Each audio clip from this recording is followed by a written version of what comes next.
Scattered through the ruins of the Mediterranean culture are the monuments of ancient religious institutions which have come down to us under the general name, the mysteries.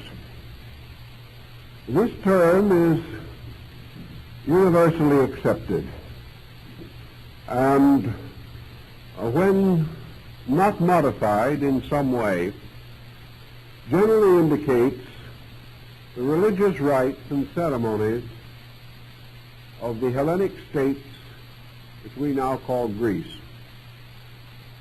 Actually, we do not know a great deal about the structure of the esoteric cults of the Greco-Latin worlds. We have a number of books that have been written bearing upon the rituals and ceremonies of these rites. Perhaps the most interesting and informative being the writings of the English Platonist Thomas Taylor, who gathered together everything available in the rich storehouse of the British Museum Library. He worked in many cases from original Greek manuscripts, some of them of great antiquity. But even his restoration is largely conjectural.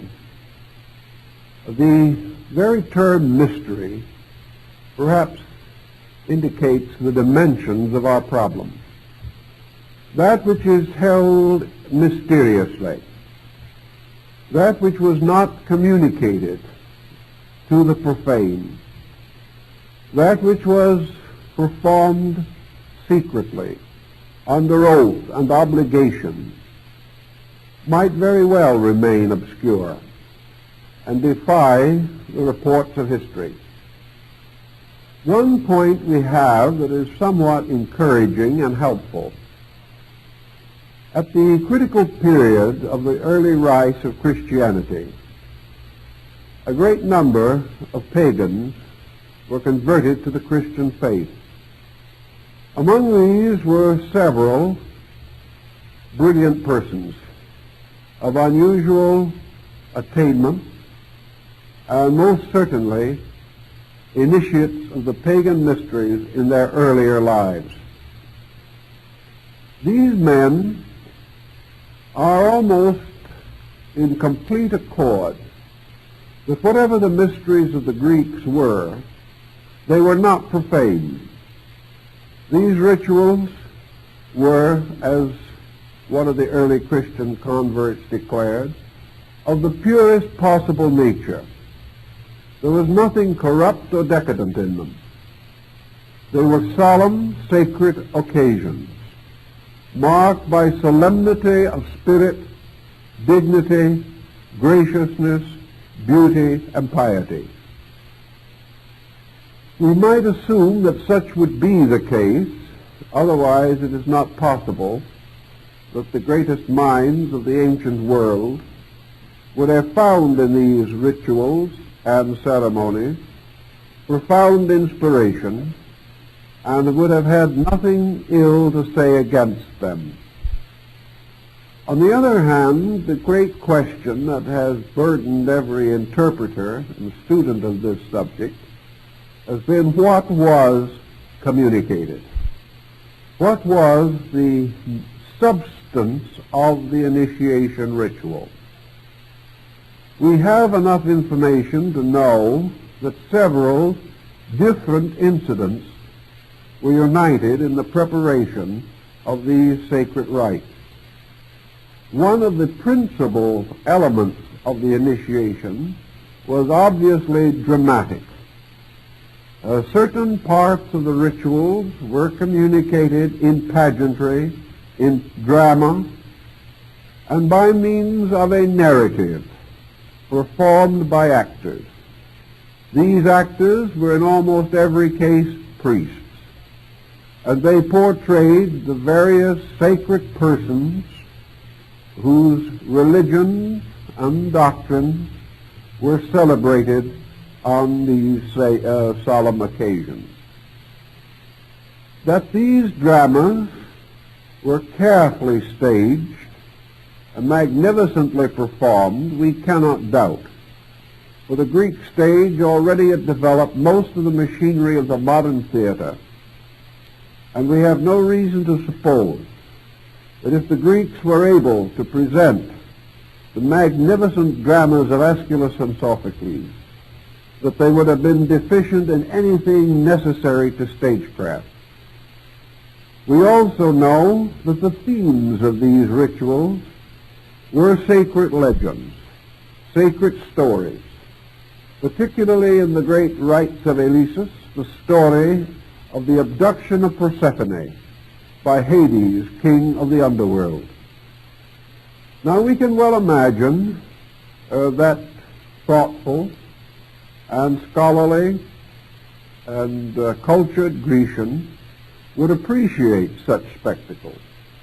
But we also know that they had a splendid profane stage, and that when we say profane in relation to their stage, we do not mean corrupt. We mean a stage of non-religious nature, where drama was performed, where vast audiences gathered and applauded roundly for their favorite thespians. Therefore, we cannot assume that the Greeks had to attend the mysteries in order to see good theater. They had it constantly in their communities. Furthermore, what we would term profane theater today was really almost a sacred theater in the time of the Greeks. Most of the successful plays that were presented involved divine and mythological factors. And today we would regard many of the common theatrical productions of the Greeks as little less than initiatory rituals. Therefore, it was not necessary for the Greeks to attend the sacred ceremonies of the mysteries in order to see mythology come to life upon their stage. There is very little that we can imagine in the religious theater of the Greeks that was not available to the general public. This means that the substance and essence of the divine rites could not have been merely theatrical presentation of familiar and well-known stories and legends. The legend of Persephone was known to nearly all the Greeks, and in the various schools that rose in Greek philosophy, such as the Platonic, the Pythagorean, the legends of these deities were interpreted philosophically and mystically, and such interpretations were not held as necessary secrets. Thus we cannot come to the conclusion that the real substance behind the dramas of the mysteries was merely a theatrical representation of some religious theme.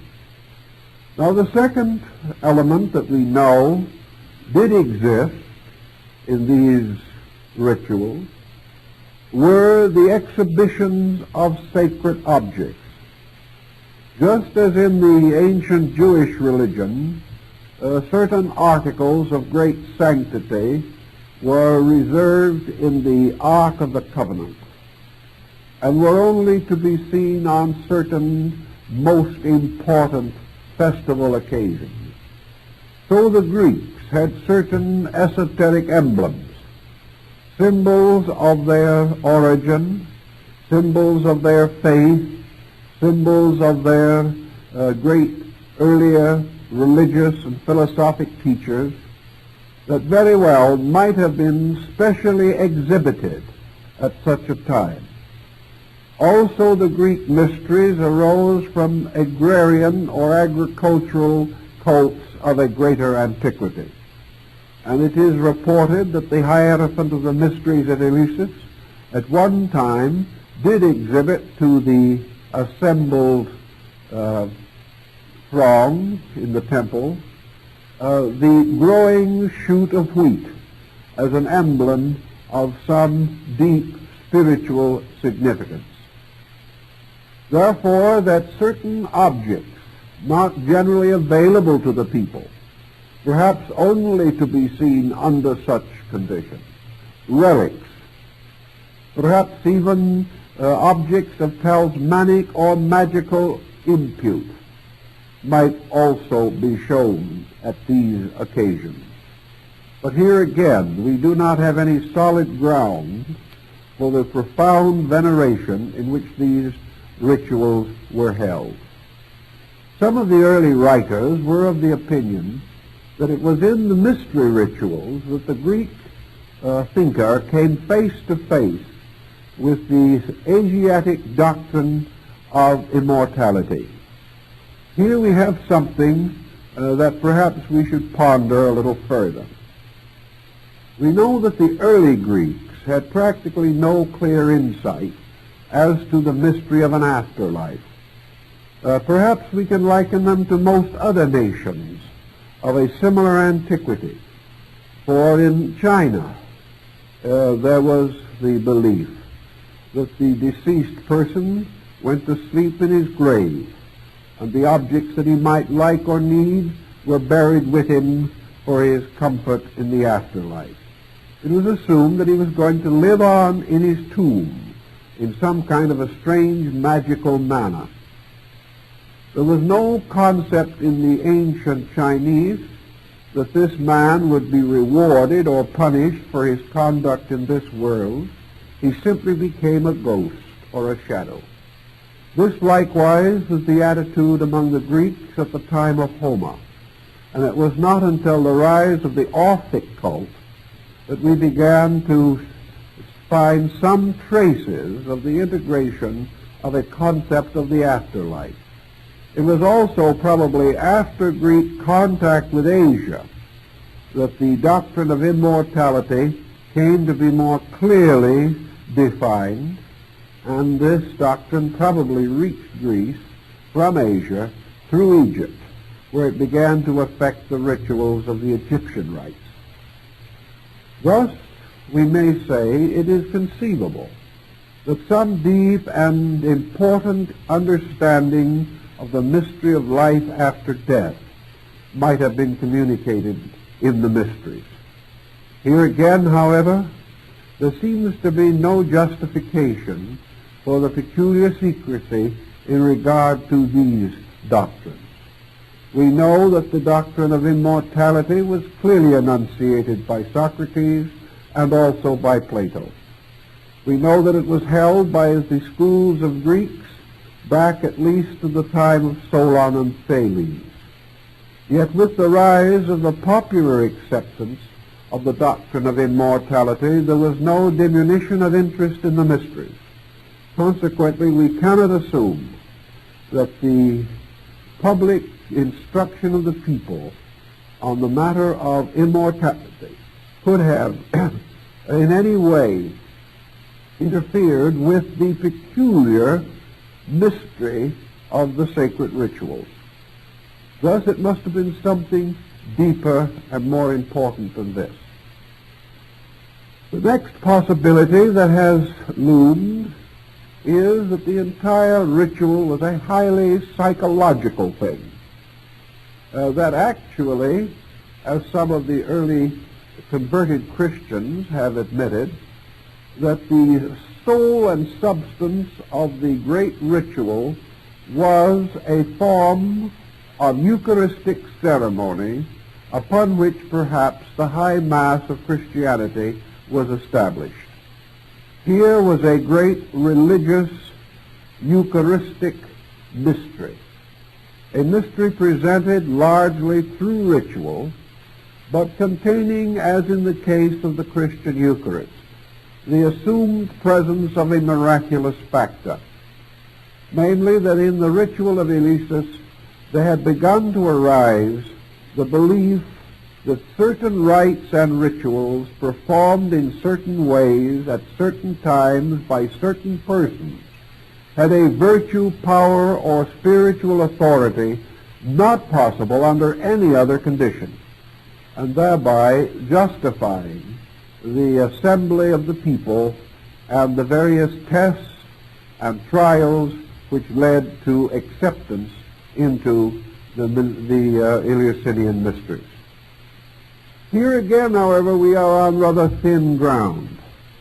For assuming that a Eucharistic mystery might have been implied, and there is evidence that something of this nature actually did occur, there is still no clear reason why the long and difficult course of preparation for initiation should be prescribed in connection with such a ceremony.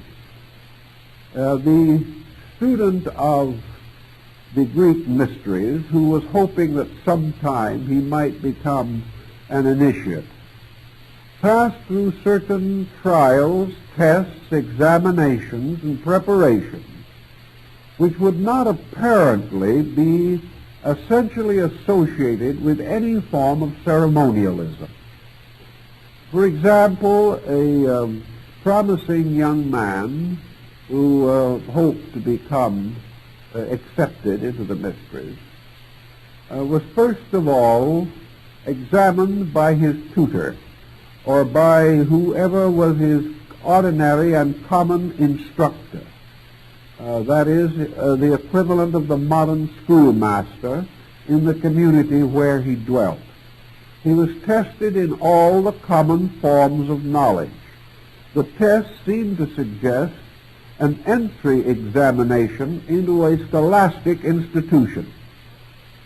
After he had been carefully examined in mathematics, astronomy, music, poetry, art, literature, and drama, and whatever other arts or sciences were regarded as necessary, he was then turned over to the chief magistrate of the city or town, where a thorough investigation of his background, his family, and everything relating to his character was undertaken. If there was any blemish or doubt concerning his moral or his ethical standard of life, he would be immediately rejected. So having been examined in all arts and sciences and endorsed as to character in all regards, he was then submitted to the priestly members of the priestly college, these being the essential guardians of the rituals. Here certain further instruction and interrogation took place. He was given various problems to solve involving various degrees of thoughtfulness. His physical health and stamina were tested. He was forced to compete in physical games or athletics to indicate fitness of body. He was subjected to many trials of the flesh, of fasting, of extreme hardship, of the inclemency of weather. He was given every kind of an examination that might suggest ways of probing into the self-mastery which he possessed in the various ordinary affairs of life. Only after he had been tested in all these matters was he then further instructed and prepared for the actual initiatory rites. These preliminary tests apparently were carried on in many different systems of the mysteries in the Mediterranean area, and were even finally brought to Rome, where initiation preparation included mortal combat of armed men. Thus, it is hard to assume that this would all be necessary in order that the individual might be the enlightened or unenlightened spectator to a solemn religious ceremony. There is no indication in the Greek rites that the candidates actually participated in the ceremony. In the Eleusinian, for example, at the bestowing of the lesser ritual, perhaps 25,000 persons were initiated at one time. Now, in this case, the initiation ritual, which was called the lesser rite, probably derived from the old idea of the bestowal of citizenship. The individual who was initiated into the state mysteries became a particularly respectable citizen. It was assumed that this was a proof of integrity, of honor, and ability. It was a kind of dignification which the person would carry throughout life, which might correspond to some bestowal of knighthood in the ages of chivalry, or some special token of exceptional character, which might be useful and even profitable to the individual in the years of life that followed. He was naturally then regarded as a person of consequence, worthy to be a citizen. This is interesting, however, because in the lesser rituals of the Eleusinian, small children were initiated. And there are records of children being initiated as early as their second and third years. Thus, we must wonder a little as to what the esoteric content of such a ritual might imply. In this ritual also there was no distinction between men and women. Persons of both sexes were equally initiated, and initiation consisted apparently of beholding the spectacle, or in some way being present when a great drama was bestowed. Obviously, however, this dramatic part, especially in relation to the lesser mysteries, was really only a fulfillment of the previous requirements, namely that the individual was present and permitted to partake of this ritual only because he had already been established on the level of his education and the level of his character by the proper endorsing officers. Thus, this was simply a symbol of his right to be there. How and why small children attained this right is still one of the unsolved problems of the Eleusinian ritual. We also know, of course, that the greater rites, which were not performed as often, were more exclusive and were bestowed only upon those who had attained some measure of unusual ability. The greater rites were then given not to individuals, but to much smaller groups. These very small groups being persons who had more or less graduated from the courses of instruction which had been provided to them after they had taken the lesser ritual. Thus it would be obvious that small children would not be able to take the greater ritual. We must assume, therefore, that the primary ritual had something to do with the establishment of the right of the citizen, that it had something to do with the acceptance into the clan, and probably came from a very early cultus, in which even small children had to become members of their tribe by means of special rites and ceremonies. Now, if the lesser mysteries, for instance, did culminate in some kind of a divine pageantry, intimating or suggesting a Eucharistic rite, we could see where and how such rituals would gain great authority and interest among the people. But even so, we are still confronted with the absence of a real content, a content that would be entirely suitable to meet the legends and the lore and the tradition about the peculiar and outstanding merit or value of this ritualistic procedure.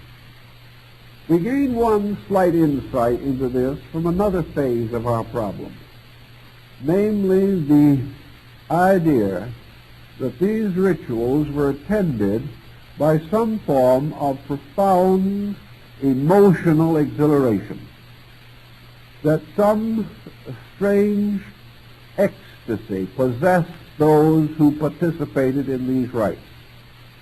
And we may therefore suspect that somewhere concealed in this ritualism was something which perhaps resembled that process of the dervishes, or these other people to whom religious insight led finally to an ecstasy, or some strange sense of mystical union with the gods. If we come into this phase of the problem, we begin to see how we might have a much larger and more solid foundation for secrecy. The next point involved in the secrecy concept relates to the communication of certain words, certain names, which may be regarded as representing the password or the various means by which initiated members of these rites could communicate this fact to others, that by means of certain words or certain symbols which they possessed or which were conferred upon them by the initiation, they had a common way of knowing others of their own kind, and also perhaps a means of gaining admission into other mysteries and rituals of other nations if they traveled in distant countries.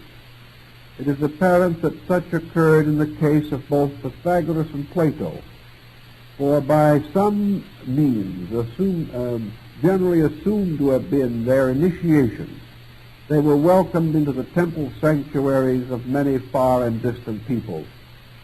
Thus some broad secret society conferring certain privileges not essentially religious, but privileges perhaps implying reception in other religious organizations of similar nature, by which the initiate became, in a sense, a citizen of an empire of initiates, and by means of his words and signs and symbols was able to identify himself as such whenever need arose. Sometime, probably about 600 years before the beginning of the Christian era, there is evidence that the Greek mysteries underwent a considerable change. We know that prior to that time, the rites of initiation and the rites of priesthood and the rights of guardianship over the secrets of the mysteries, these descended in certain Greek families in the same way that the religious privileges and the medical privileges generally descended. Thus the mysteries were family possessions. They belonged within the structure of certain families. And while they were bestowed upon non-members of these families, the right to bestow them was held as a kind of legacy, as an inheritance from one generation to another. By the 6th or 7th century B.C., however, this system seems to have broken down, and the mysteries became state institutions, governed by the whole people and administered by the various governments which regulated the policies and laws of the Greek state. Thus we have a change in structure, and we find this change also in the doctrinal setup. The older doctrine is very obscure. But by the time of Pythagoras, Plato, and Socrates, the new doctrine of the mysteries was certainly taking shape within the structure of both the Orphic rites and the Eleusinian. This new breath, this new kind of air upon the subject, very likely came from Asia. If this occurred, then we begin to see how the mysteries could have gradually kept up with the developing and unfolding of the national life. it is quite conceivable that at very ancient times the most simple and common sacrifice might be held to be profoundly secret. But with the rise of a philosophic nation, this would no longer be possible. But if the old rituals were again reinterpreted in terms of some higher structure of philosophy, then perhaps we would have justification in assuming that they were able to maintain their leadership over the minds of the people. Several writers working on this problem have come to several conclusions. First of all, there is the very formal school, which has not failed, however, to work rather hard with this subject, that excludes the possibility of any true transcendentalism.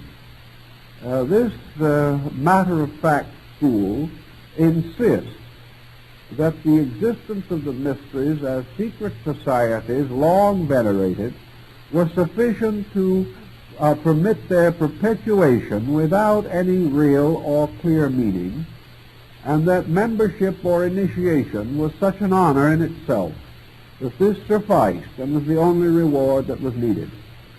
This, however, I think is rather a modern way of looking at this type of thing, and probably not the way that Socrates or Plato would have chosen to look at it.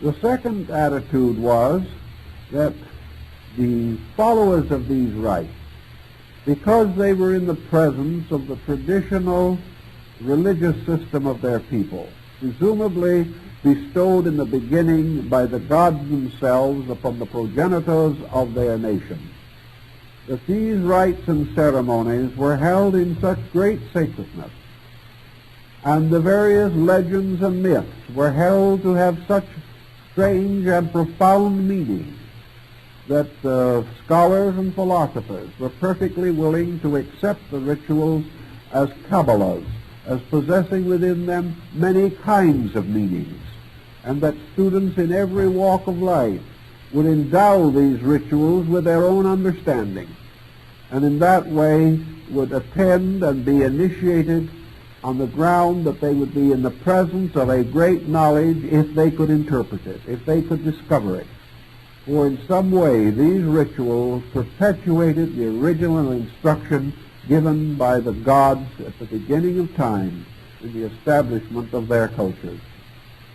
This type of thinking could envelop the whole thing with a very mystical atmosphere, and yet be comparatively devoid of any actual metaphysical substance.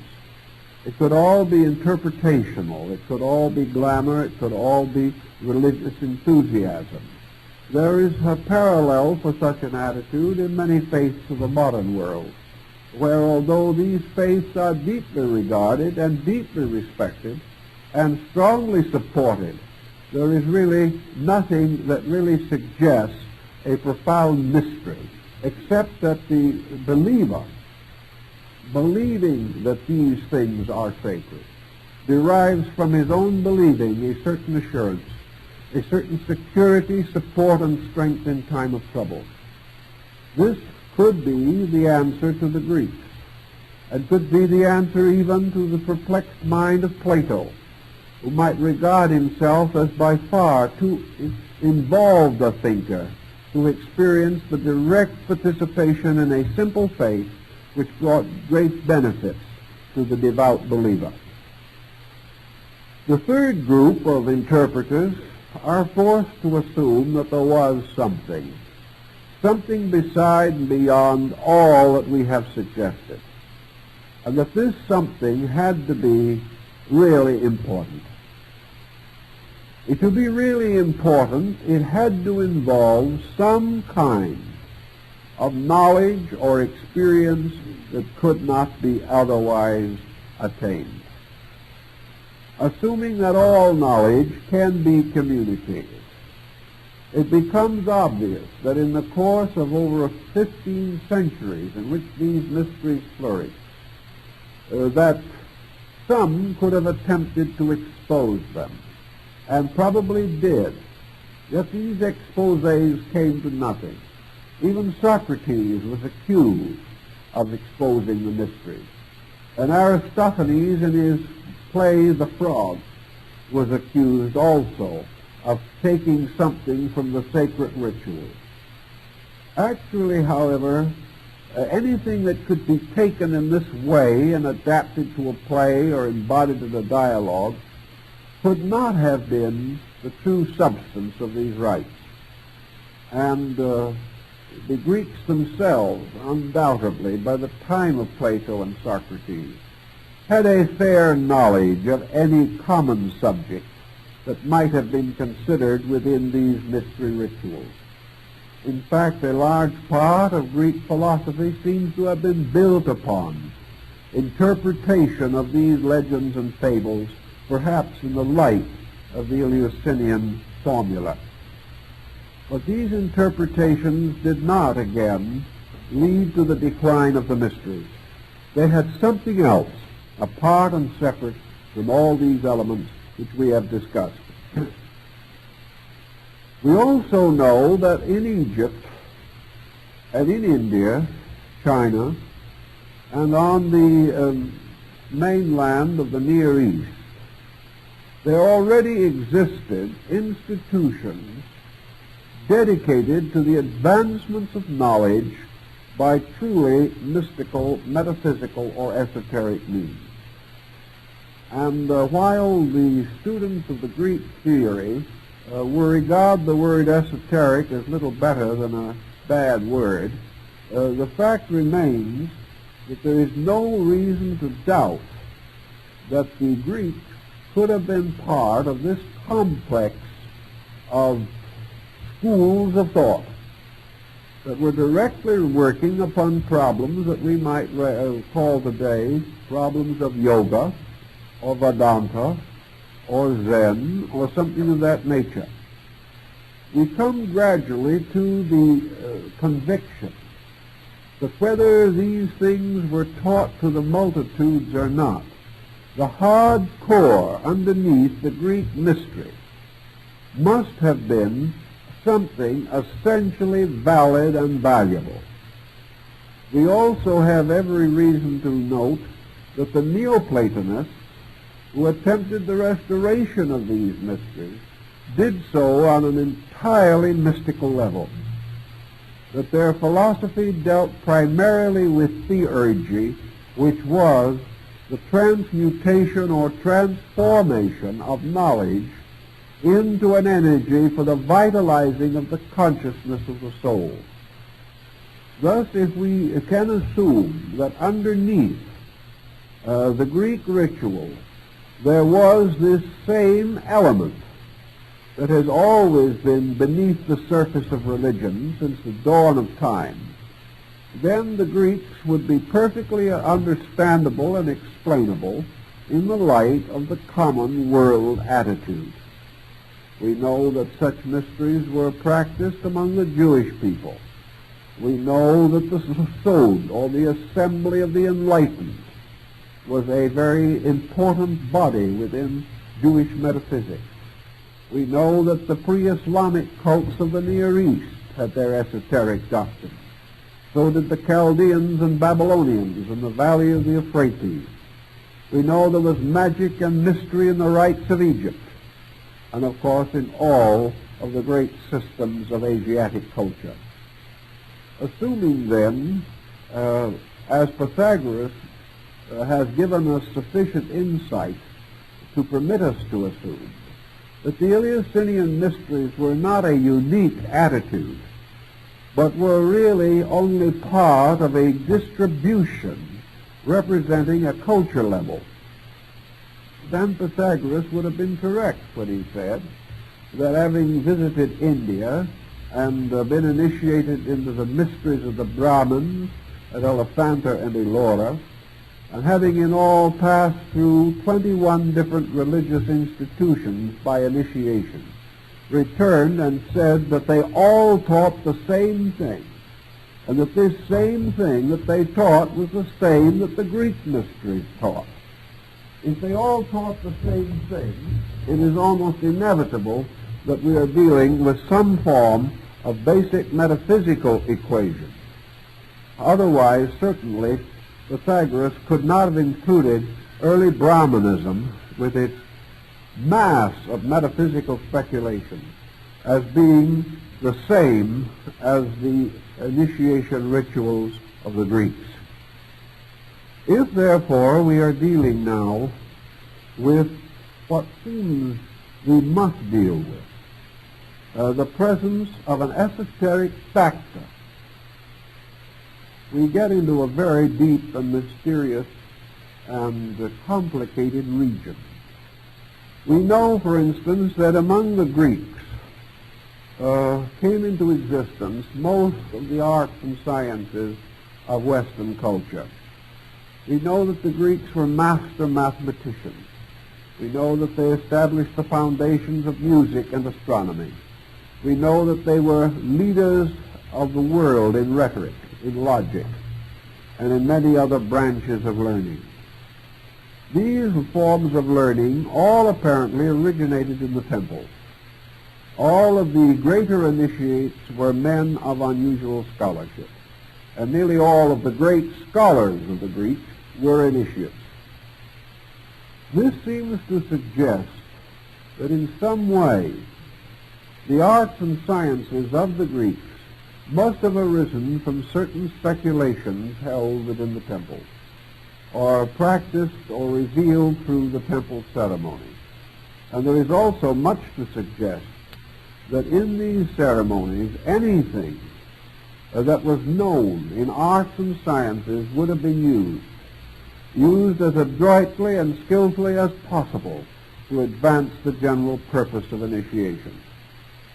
At the Epidorium, where the cult of the god of healing, Asclepius, was practiced, the sick were brought in to a great domed room, in the midst of which was a magnificent statue of the god of healing. They were placed upon couches around the base of the figure, and each was given some kind of a narcotic drug that produced dreams and visions. In the night, these people believed that they saw the god, that he stepped down from the pedestal, walked among them, and diagnosed their various ailments, whispering into the ear of each the proper remedy. In the morning, the priest went around and inquired from each of the sick what experiences had come to him in sleep, carefully recorded these experiences, and treated the sick person according to the visions he had received. Now, this is a curious concept of healing.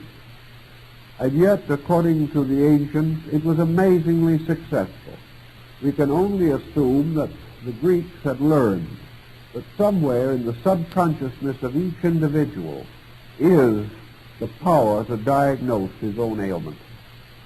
That some way, somehow, man is able psychologically to become aware of what was wrong with him, and was able to suggest, perhaps in symbolic or veiled terms, some remedy suitable to his needs.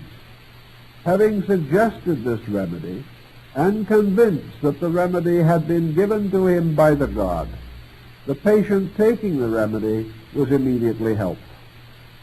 Now, whether the Greeks were sufficient psychologists to realize that such therapy could well arise from the faith of the person, whether this is true, we do not know. But perhaps it is not even relevant, because the records of the temple are that countless persons recovered, went home rejoicing, and enjoyed good health for many years thereafter. If such is the case, the exact method of the attainment is of the detail. The fact itself is the important thing. Perhaps the Greeks were already aware of enough of psychology to be able to clarify this point. But one thing is certain. When these sufferers went to the Epidorium temple and were thus given these narcotic draughts and had these visions, they did not assume that by means of this narcotic they had been led into hallucination. They believed rather that by certain herbs their inner vision had been cleared, and that they were therefore able temporarily, by artificial means, to attain mystical experiences. Now, it is conceivable that this type of procedure may have occurred in some of the so-called state mysteries, whereby the burning of fumigation, or by a Eucharistic cup which contains some special potion, a psychic sensitivity might be created in the beholder. That in some way, either by such means or by the sheer power of suggestion, a suggestion perhaps skillfully and magnificently imparted by masters of knowledge of the human mind and its functions, the individual, the neophyte for initiation, the candidate, might have been caused to actually experience something beyond this world. There seems to be no doubt that this has to have been the essential principle behind the Greek mysteries. Something had to be done by some means whereby the individual had an experience otherwise impossible to him. This experience had to be reasonable. It had to be rational. It had to take the form of an enlightenment. It had to be in some form a mystical experience, in itself unforgettable, by means of which the total life of the initiate was altered, by which he actually came to firmly and positively believe, to the degree of absolute knowledge, that he had seen something, had done something, had been somewhere, had experienced something that was not normally possible to the human being, and that this thing which he experienced had to in some way strengthen or direct his faith, create in him a greater sense of honor, ennoble his character, enlighten his mind, and refresh his soul. These are the things that had to have happened. And these are the very things that the modern researcher fears might have happened, and is loath to admit that such thing was possible. Yet if it could occur, and did occur only a very few miles away at the temple of Asclepius, there is no reason why it could not have occurred in the greater major ceremonial of the greater mysteries. I doubt if anything of this kind actually occurred in the lesser rites. But in the final initiation ceremony, something happened. Something had to have happened. And there are only very few things that could have happened. And when we go in another lecture in this series into the problem of Brahman initiation, I think we may get a very good clue to this, because Pythagoras is known to have visited India, and it is quite conceivable that some of the changes that later arose in the mysteries were due to the commerce of minds between the East and West. There seems to be only one thing that could have been communicated in the Eleusinium, under its symbolism, by its rites, through its ceremonies, and perhaps through an absolute theophanic incident of some nature, a true theophany, a true experience, namely that in some way the candidate in initiation experienced the actual fact of life after death. This seems to have been about the only explanation we have. For it is still, in our world, a supreme mystery. Today, our way of life is built upon a hope of an afterlife.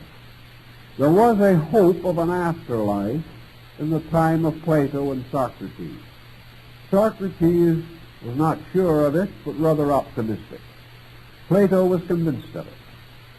Pythagoras knew it as early as the 5th and 6th centuries B.C., but he was in India. We know that Apollonius of Tyana later visited India. We have every reason to assume the possibility that it was from this type of contact that he brought back some of the information and some of the teaching that was to affect Neoplatonism, Neopythagoreanism, and Gnosticism.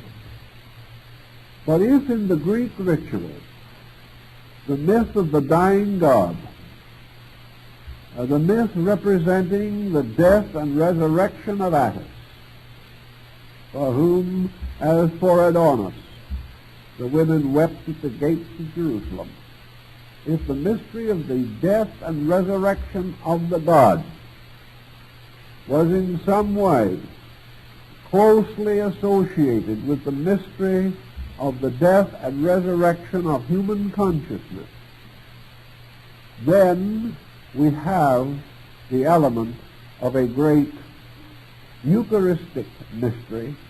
We have the elements of a great resurrection rite, which we know these things were, but we know that they were rites of great rejoicing. They were not rites of fear or of intimidation. Those who came forth out of the mysteries came forth, their faces radiant as with the light of 1,000 suns, says one of the old rituals. These persons have been lifted up in some extraordinary way. Yet whatever this way was, it could not be an experience limited to one person only. It had to be something by means of which a group of persons could be simultaneously picked up in a mystery. Now, there are many ways in which such things can be done. There are many ways in which an individual can be moved from the matter-of-factness of his daily living to an experience in which he loses all definition or boundary of the possible or the impossible. And it is quite possible also that these older peoples were much more skilled in these things than we have become. But we do remember that in the early centuries of Christianity, the very church fathers who insisted, like Clement of Alexandria, that what the Christian claimed was no more than the pagan claimed, but was using different words. If, as we have every reason to suspect from their own words, the communion cup was drugged with narcotics in the early church, it is quite possible that this was an effort to reenact or to compete successfully with the rituals of the mysteries. There is every suspicion of this. The oracle of Trophonius in Greece was an oracle that was served by sulphurous gases in a cave. And the person seeking the advice of the oracle slept in these fumes and had these experiences during sleep. Or the Pythian oracle at Delphi was again an oracle of fumes and vapors, where the Pythior or priest entranced upon the tripodium over the fissure from which arose volcanic fumes, was thrown into a kind of drugged trance, during which she revealed the will of the gods and the words of the gods in hexameter verse. Here we have 4 parallel examples. We have the definite story of the Epidaurian and Asclepius. We have the record of the Trophonian oracle, the record of the Delphian oracle, and the record of the early use of drugs in the Christian communion. Here we have various methods used to create some type of extrasensory experience.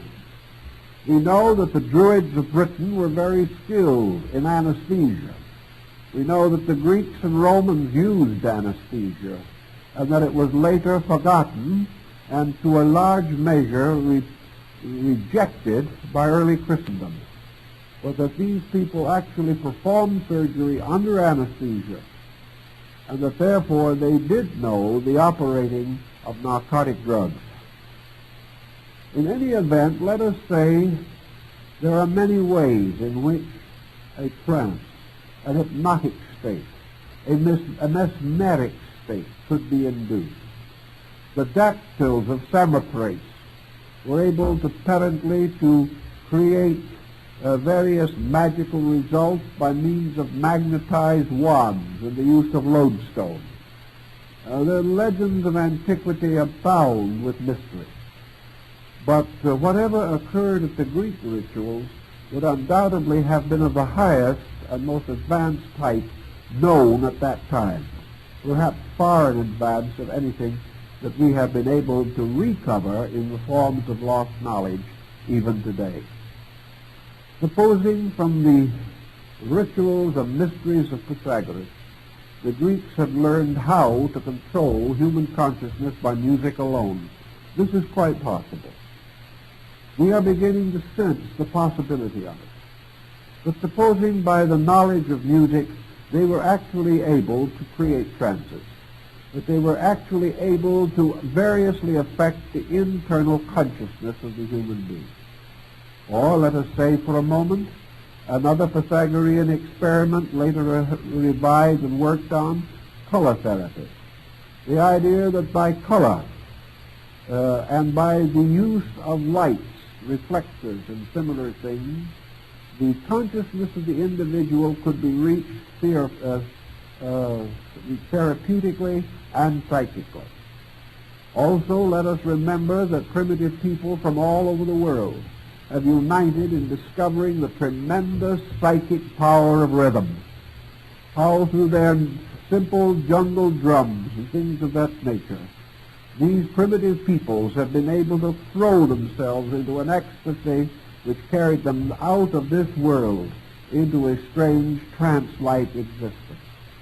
The dervishes also used the dance for this purpose, attempting to unite their own motion to cosmic motion.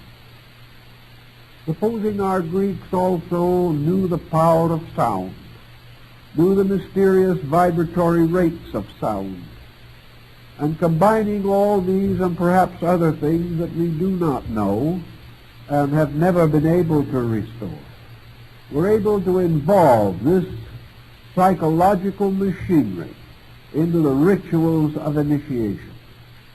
We can very easily sense how it would not be very hard to move a person already receptive, already expectant, already waiting breathlessly for the very presence of the gods, to be moved from a state of being a spectator to a drama, rather to the condition of being a participant in a mystery.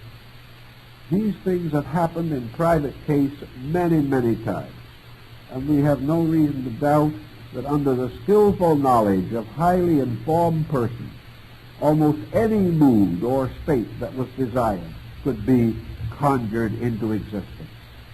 The modal music of the Greeks is a good example of this, and the laws and restrictions in which these modes were administered, because it was definitely affirmed by the Greeks that by modal music any condition of the soul desired could be stimulated, or the soul could be blocked in this mood.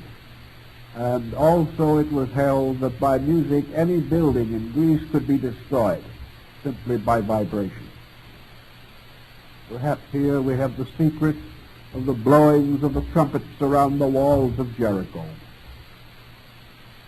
Here let us say for a moment that we want to approach this thing rather psychologically. Let us remember the peyote cult. Let us remember the problems that we are now attempting to research in the psychic and clairvoyant and mystical and psychical power of mushrooms. Let us consider all these things and say to ourselves, is it possible that in some way, by some means, probably a very lawful means, a means certainly that could bring no injury or detriment to the individual,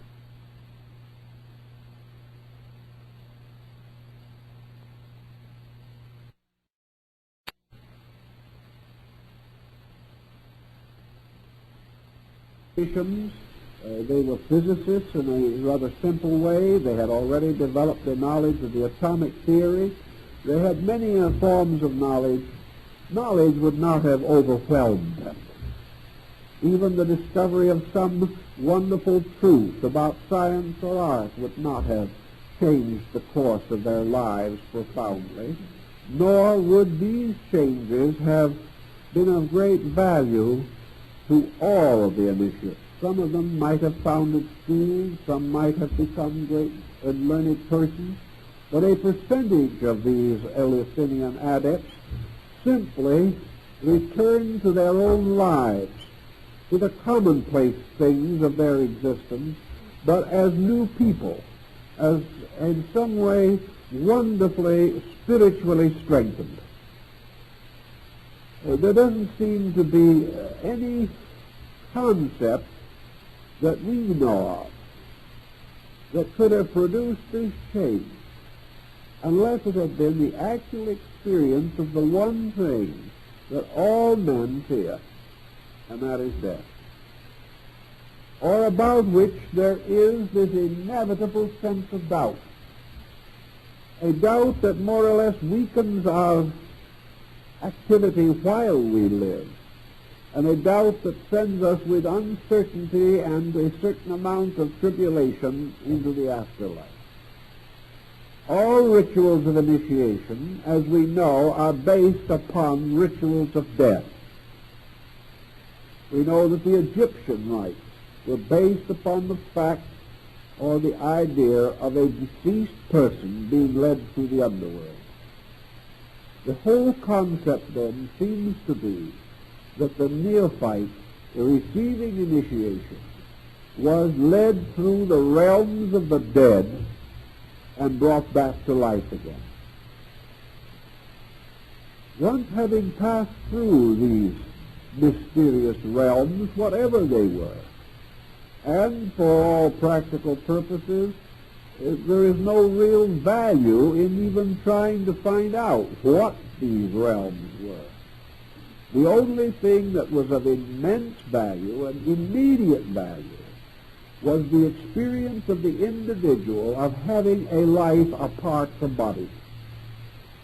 That the destruction of the body was not the destruction of life. That he survived the disintegration of the body as a conscious, living being. Now, it is true that in the rituals the body was not disintegrated. But this perhaps also is not too important. For the important thing was the realization of a conscious existence separate from body. This may have been all that was needed or indicated. The sudden realization that the body and the spirit were not the same thing. The sudden realization that the life does not cease with the body. This in itself, were it communicated, or could it be communicated, to modern man in toto, if the greater part of our leadership in this world could be composed of persons who had the full and complete factual experience of a life apart from body, and an almost certain anticipation of a continual condition of self after death, this in itself would change the entire course of human history. It would change every policy that we know. It would end forever this terrible thing which we call materialism. A materialism by which we lost man into a mortal world. Now, there are many persons who sincerely believe that they believe in immortality. That actually they can say, I don't need any such a proof. I don't need to experience anything like this. But even these people, while they are talking, are not living as though they believed it. They are living not with this full comprehension. For I know many people who believe in immortality who are profoundly selfish, self-interested, and profoundly resolved to get as far as they can in this world and let the next world take care of itself. This could not occur were the experience valid. It can only be the result of an intellectual acceptance without experience. So whatever it was that the Eleusinian bestowed, it was the living experience of something. And think as we may and search as we will, there seems to be no other experience that is valid. There is no other experience which would utterly transform all men, or would produce so vast and inevitable a change in human character that the initiate was not only set apart, but in the common experience of life was found so worthy of veneration that even a king could not sit in his presence. These people were people of extraordinary power. They seemed to be people who had died and had lived again. They had something. They had been lost and had been found again, like the return of the prodigal son. Now, assuming that such a valid experience, or an experience so calculated that it seemed inevitably valid, did occur, we can say that in the records of a number of research groups in this country, incidents of this kind have been recorded. We know that many persons have had experiences that could also be explained in this way. But here there has been an isolated experience, contrary to the tradition of our people, contrary to the common acceptances of our daily living, an experience which the person may gradually talk himself out of, or think himself out of, or finally decide that what was a valid experience might have been a dream or some strange hallucination that crept over him. Change this, however, to an entirely different atmosphere. Bring this into harmony with the great tradition of your people. Bring it into the presence of those whom you most respect on earth as the true and valid interpreters of the gods. Not the clergymen of uncertain beliefs themselves, but those who were held to be the divine agents of divine purpose. Individuals whose own lives were exemplary in every way, whose wisdom was profound, and who were regarded with universal admiration and respect. Let them say these things. Let your own experience occur in these things, so that you experience truly that which your fathers have experienced, that now you are only affirming by your own participation that which has been held as the greatest good by all your people from the beginning. And you can see that we would have quite a different psychological atmosphere surrounding such an experience. It would be accepted as valid, because such validity had been assumed on it and based upon it since the beginning of the history of that culture. Now, about this period also, something else may have slipped in from other areas, or may likewise have been also indigenous. And that is the gradual relationship between the experience of conscious survival of death and the possibility of rebirth. We know that Pythagoras believed in metempsychosis. We know that he was a contemporary of Buddha who taught the doctrine in India at about the same time. We know that Pythagoras was in India. We know that Hindus reached Greece as students of the Greek mysteries and the Greek colleges. We also have every reason to suspect that a nation does not have to derive this belief entirely from borrowing. And if they had wanted to borrow it, they could probably have found it no further away than Egypt. We know that Plato was generally addicted to this opinion. And we therefore realize that to him, the idea of re-embodiment was not strange, distant, or difficult. It would not have been of any particular value to have included reincarnation per se in the mysteries, because it was already publicly taught. But there could have been a very valid relationship between the conscious experience of immortality and certain further insight into the relationship between the survival of consciousness and re-embodiment.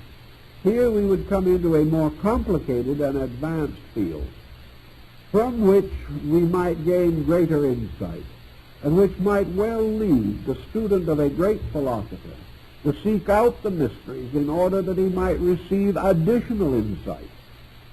So wherever and whatever the mysteries existed and taught, the additional insight factor must have been present, or they could not have held their spheres of influence.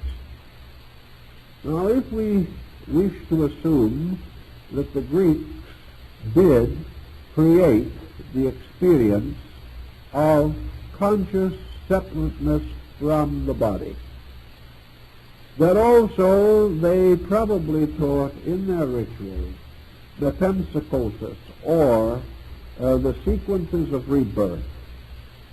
It only then leads a very little way to the true theurgy of the Neoplatonists, namely how the experience of the fact of survival can become the basis of a great science of human regeneration, and how through this understanding and insight man may become acquainted with those secret arts and secret sciences which deal with that part of his life which is invisible and is transubstantial.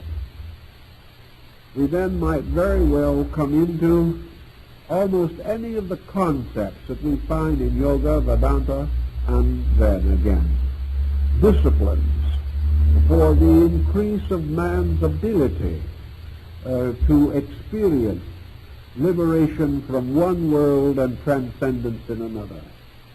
Disciplines for the attainment of internal consciousness. Disciplines for the regeneration of this instrument that did depart at death, or was consciously separated by the ritual of initiation. For here, presumably, if the individual suddenly found himself to be alive and not in a body, it would be inevitable that this would bring with it certain imponderable problems, one of which would be the continuance of this unbodied person, what he is like, what his nature is, what kind of a condition he must live in, where he must go, or if he is coming back, when and how he will return. Suddenly, a new world of necessary knowledge opens up, the knowledge of the right conduct of the unembodied, the knowledge of what condition or place this unembodied one will occupy between embodiments. And it is reasonably certain that this unembodied person would not find himself in the inferno of Hesiod or in the strange dark underworld of the Homeric legends. He would not find a universe like the pictures drawn in some table of Cebes by some artist under a kind of inspiration. He would undoubtedly discover and would have to face the nature of himself alone, to do as Plotinus says, experience that journey, which is the journey of the alone to that which is forever alone. The individual suddenly separated from body is separated from the whole body of knowledge. He is separated from practically everything he has ever learned. For in his unembodied state, all these arts and sciences are meaningless. The fact that he is a good salesman no longer means anything. the fact he has accumulated, the fact that he has achieved worldly dignity, the fact that he is adjusted socially to some community in which he lives, these things suddenly lose caste and face. They are unimportant anymore. But there are other things that suddenly have to become important. Among these things, the mystery of the individual existing with himself, the kind of an existence which goes on beyond the portals that divide us from the other world. Thus, it would be perfectly natural to assume that perhaps Plato was working upon a part of the initiation ritual, coming as near to it as he dared to come, when he began to philosophize on the problem of the preparation of the human soul for an existence out of body, that this preparation has to begin here, that from the time the individual is initiated in the Greek sense, that is, become participant in the state mystery, we must ponder and consider that he is moving inevitably toward a state which he now knows, which he has now experienced, which he knows is not the end of his own memory, the end of his own hurts or grudges or difficulties, which he simply knows is the continuance of himself without body. Now, if this situation struck home to Plato, and it seems that it did, and through Socrates, Plato expounds many of his own philosophies, then it seems quite reasonable to understand the meaning of the philosophic life, why it is that the wise, whether they be Grecians or Buddhists, have always contemplated a course of conduct which was equally valuable in this world and valuable after this world ceases. By the ceasing of the world, we do not mean the end of the world, but the end of our place in the world. So if the Greeks had this concept of immortality, which we know they had, and were able to bring home to the individual, even for the 10th of a second, the total experience of his own unembodiedness, then a new universe of needs, a new universe of purposes must suddenly blaze open in the consciousness of this person. Whereas man in our present way of life comes in the end to his mysticism. By the Greek theory, apparently, man was invested with this mystical experience first. Then it was his duty to fulfill that which he had received. It was his duty to make a fact in his daily life that which had been given to him only upon the vision of the Hierophant. So now a great esoteric doctrine comes into existence. An esoteric doctrine that has not to do with all kinds of universal magics and mysteries, which has not to do with the control of elements or the talismanic formulas which have to do with success and security in this world. It is no longer a world of white magic or of black magic. Transcendentalism now becomes simply the esoteric science of man's eternal state, a state which does not essentially change whether he is bodied or unembodied, a state, however, which he loses sight of while he is embodied. So now comes this possibility, which is well and clearly shadowed in the writings of Plato, that your true esoteric doctrine in the Greek philosophy was this outline, this planned purpose, this way of instruction for the soul which faces on embodiment. If this concept was expounded in the mysteries, then we can see how it could be arcanely set forth, as the Greeks themselves called it, to the mystic, in the mysti, those who saw through a veil darkly, or those between whom and the truth was this veil of ceremony and allegory, and those who finally saw face to face, who were brought into the living and eternal presence of the mystery itself. If in this situation, then, the person now absolutely certain, because he had passed through the experience himself, that he was a citizen of eternity, that he would be re-embodied, that he would come and go until the impurities and imperfections of his life were exhausted, and then in the end, as Pythagoras is reputed to have said in the golden verses, he will ascend into space and heaven and be one once more with the gods. That this pageantry, then, has to deal with this.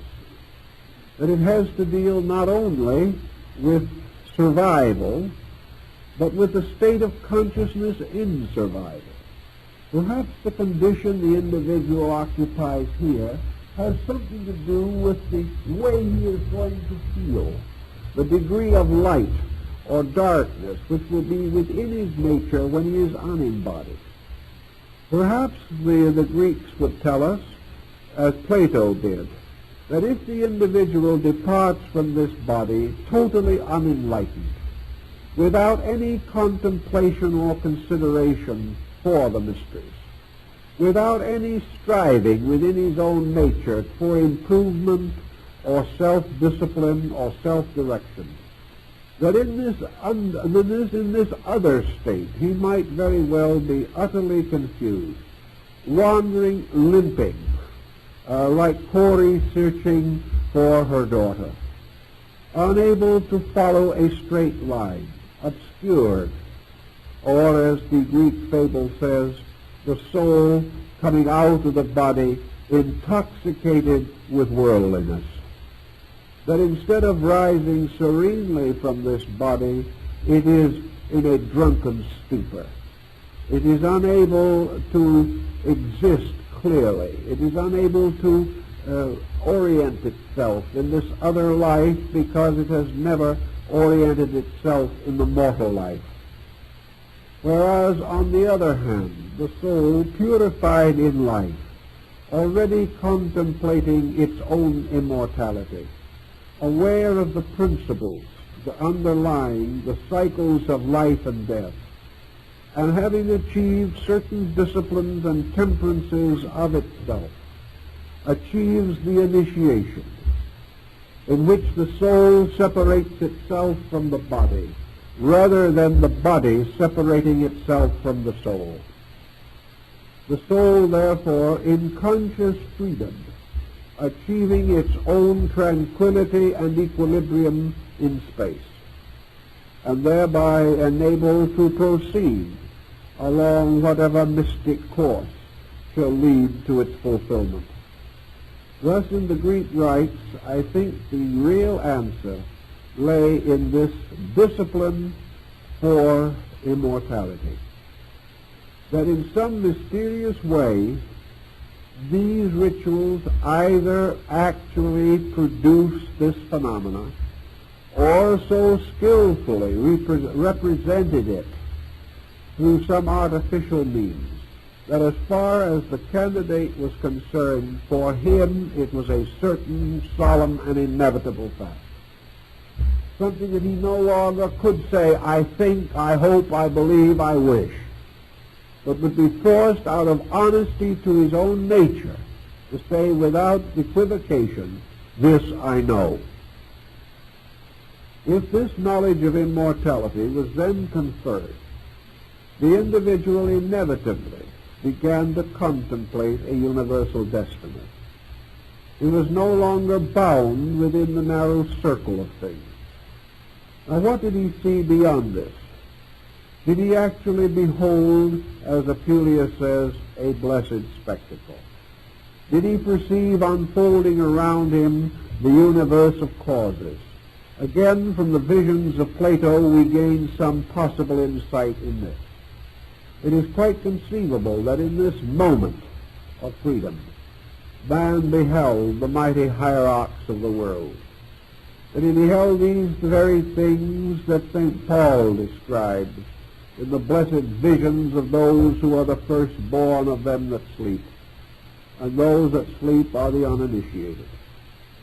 Perhaps something of the strange ecstasis of Dante, in which he beheld the vast orders of the universe.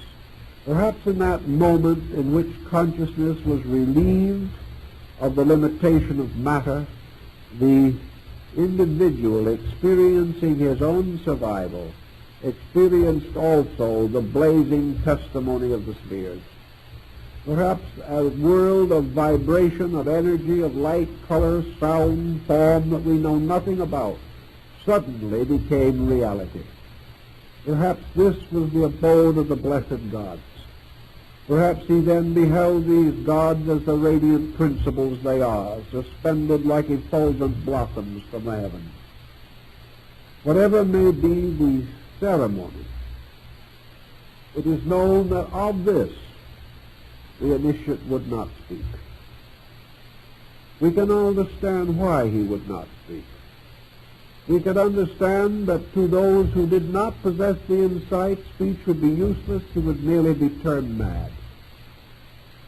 And if he might be even tempted to speak, how could he, in the presence of those obligations which he had taken? Perhaps if it had only been a theatrical pageant that he beheld, or some formal rite which he had attended, these obligations would not have rested heavily upon him. But now, having experienced a world of divine things, the very world of gods from whom these obligations were imposed, it would be indeed a strangely profane and perverse person who in the presence of such an experience would be false to the rules that govern it. Therefore, I think we may say that the candidate naturally and inevitably did not communicate, that he held these matters to be the most sacred of his life, and would probably, as some of the Greeks are said to have, suffered torture rather than to reveal the mysteries. Now, if this seems a little extravagant, I doubt if we will find it to be so as an explanation for this peculiar ritualistic situation. And let us think for a moment now what happened when the mysteries of Greece finally drifted into the Roman Empire. And now we come to another problem. We know that the Romans were a very strange people that seemed to have suffered from a profound inferiority complex. Like most great materialistic states, the Romans were keenly aware of their own ignorance. They knew they were barbarians and admitted it. They knew they were very successful barbarians. They knew that they could conquer culture, but they could not attain it. They realized that to the Greeks they would always be a group of uncouth barbarians. They could control the bodies of the Greeks, but Greek learning could not be controlled. And gradually, as part of the spoils of war and conquest, the Greek mysteries were transferred to Rome. Now, in all probability, with very, very few exceptions, the Greek mysteries never reached Rome, actually. It is very doubtful if the Greeks ever permitted the theophany of the mysteries to be practiced among the Romans. It is quite possible that some of their priests, some of their hierophants, still possessed this knowledge and could at will confer it. But I think that it was at the time of the transference of the mysteries to Rome that what we call the esoteric part was simply wiped away. It was never revealed. The Romans received the body of the ritual, but whatever it was that led to this experience of eternity, the Roman was not able to take. Whether it was merely a matter of the fact that he could not or would not fulfill the obligations of the mysteries, or whether by his very background he was unlearned and by being such a savage was unacceptable to the priests, we don't know. But it was in Rome that the great rituals, for example, of the Dionysiac descended into the orgies of the Bacchanalia. It was here that all of the great institutions of Greek learning were profaned. And it was also from this area that most of the opinions of modern writers about these mysteries originate. Why? For the simple reason that at this time there was nothing to conceal. The oaths and obligations were not taken seriously. The mysteries were exposed, but by this time there was nothing to expose, which was precisely the point that the Greeks was careful to protect. The time that the mysteries reached Rome, then, the true rites were no longer practiced. Now, whatever the rituals and rites were, undoubtedly, could be practiced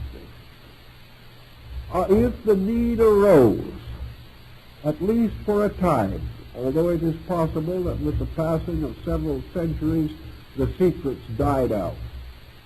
There is a reason to believe that the Greek rites were practiced and observed with these magical and mystical parts as late as the 7th or 8th century of the Christian era. By this time, however, they had mingled their courses with the early Gnostic and other esoteric societies and were simply no longer state mysteries. They were then mysteries of secret schools of teachers, and the beginning of the adept tradition in the Western world. But occasionally, at least, these rituals were conferred, apparently legitimately, upon certain Romans. There is every reason, from what we are able to learn, that Cicero was initiated. That he was not initiated into the Bacchanalia, but was initiated into the genuine Dionysian rites. From this occurrence and from this circumstance, we can understand what he meant when he said that these sublime mysteries not only teach men to live well in this world, but to meet the world beyond with a good hope. This, I think, is the key to it. I think perhaps Cicero has unwittingly told the story. Another who was definitely initiated was the Emperor Julian, who was initiated at Ephesus and was initiated in the ancient way, receiving the full ritual and the mystery, whatever was being at that time practiced. And Julian probably deserved it, inasmuch as he had been all his life a profound student. He had been of considerable attainment in philosophy, though he does not compare with Plato or Plotinus. Still, he was a Neoplatonist in his own right. His great hymns to the sovereign Son and the Mother of the Gods indicate true enlightenment, and therefore it is quite reasonable to suspect that the initiation which was given to him at Ephesus was genuine. Another who was certainly initiated, and so refers to it in his own writings, was Marcus Aurelius Antoninus, whose Meditations are among the great masterpieces of world literature. Marcus Aurelius was, by nature, not what we would normally call a mystic, nor what we might possibly call a stoical philosopher, with a certain eclecticism, with a certain striving after all knowledge, seeking everywhere for a truth that would sustain him. and in the sorrows and burdens of his life, Marcus Aurelius was very obviously strongly supported by sources of strength and courage within his own consciousness. It's very probable from what we can learn that the initiation of Marcus Aurelius was genuine. So the Roman period did have fragments of the mysteries, but I can find no records actually that any of these Roman initiates, Cicero, Julian, Antoninus, or many of the others, were actually initiated in Rome. They seem to have had to go to Greece, or one of the outlying Greek states, or one of the boundary states between the actual area of Roman supremacy and the unconquered world. It was only in the outskirts of the empire, far from the pressures of imperial despotism, that the genuine mysteries were conferred during the period of the Roman Empire. As far as we are able to learn also, the Emperor Justinian officially forced the closure of the Greek mysteries. He did so after his conversion to Christianity, on the grounds that not, I think, that these mysteries were so different or so heathen, but because perhaps there was too close an affinity. For by that time, there seems to be no indication that the Christian rites retained the actual experience of the resurrection. In other words, the Christian ritual of the early centuries undoubtedly had something to do with this death and resurrection mystery. This resurrection of man from the mystery of body. But by the 6th century, this had disappeared in Christianity, and at least had retired to a symbolic state. Whereas in the Greek mysteries, still celebrated outside of the Roman area of influence, there is possibility that the old rites, with the actual experience of immortality, were still conveyed. If such was the case, we may understand why Justinian attempted to achieve the closure of all these mysteries, and why some of them did escape, some into the Near East and some into Gothic Europe, where they were to reappear again behind the great Nordic cycles and behind the Gothic cults and sects of the early Middle Ages. The Greek rituals then, I believe quite definitely, had to do with this idea of the abduction of Persephone, which was the ritual of the Lesser Rite. In this abduction, a final arbitration is achieved, and Persephone is allowed to return to the upper world half of the year and remains as Queen of Hades the other half of the year. From this, Taylor and most others have derived the concept that this represents the state of the soul, which for a certain period of time is embodied in the material world, which is equivalent to Hades, and then is released for an equal period of time to the superior world, which is the world of the unembodied.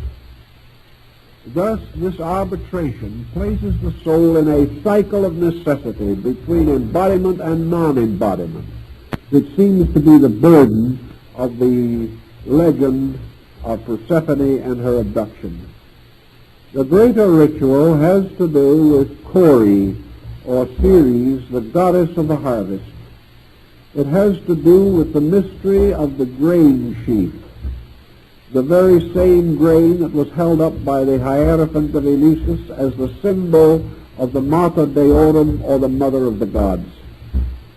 Kore carrying in her hands torches, shaped like great blazing trumpets, circles the space and stars and skies of things, trying to restore her daughter, Persephone, to the upper world.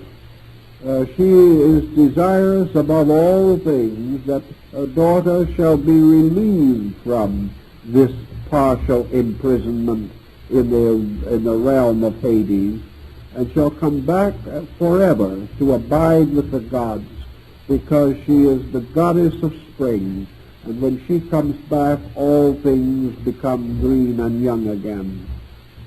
Now this wandering, this weeping, this terrible course of struggle, by means of which Persephone searches for her daughter, like another parallel fable of Orpheus descending into the underworld to rescue Eurydice, these legends and fables would all seem to indicate the philosophical mystery of the disciplines and the secrets by means of which the soul is liberated from the underworld and returns forever to the realm of life. This foreverness back to light perhaps is suggested by the parinirvana of the Buddha or the samadhi of Vedanta. It is the final emancipation of the soul from the tyranny of the kingdom of Hades. So these rituals could very well symbolically express the point, convey the idea and all that it implies, but must have finally consummated, not in symbolism, but in the living factual experience of that which was described. For in this way, not only was the neophyte initiated into the mystery itself, but he gained at the same time the clear means of interpreting fables. He became master of the fables of the ancients. He could now turn the key 7 times in the lock of symbolism and could unveil each secret that had been revealed in the ancient beliefs of his people. Thus, by means of the symbolism, man became aware of the universe of symbols. He became conscious of the fact that everything has more than one meaning, and that the fable is the key to the mystery. Having experienced the mystery, we know the fable. Having interpreted the fable, we become masters of wisdom, because all wisdom is nothing but the eternal recovery of truth from fable, of fact from appearances, of reality from illusion. All these things fitted together could make and did make the great mysteries of the Greeks real and vital institutions. And without this final thought, which is fairly well supported by our Greek and Latin authors, I think we will never be able to solve the real meaning of the mysteries. For the mysteries could only be the experience of being lifted up into light, an experience which itself is the end of man's existence in darkness. For once he knows the light, he can never again be captured completely in the darkness. Well, time is up, so we'll try it again next week.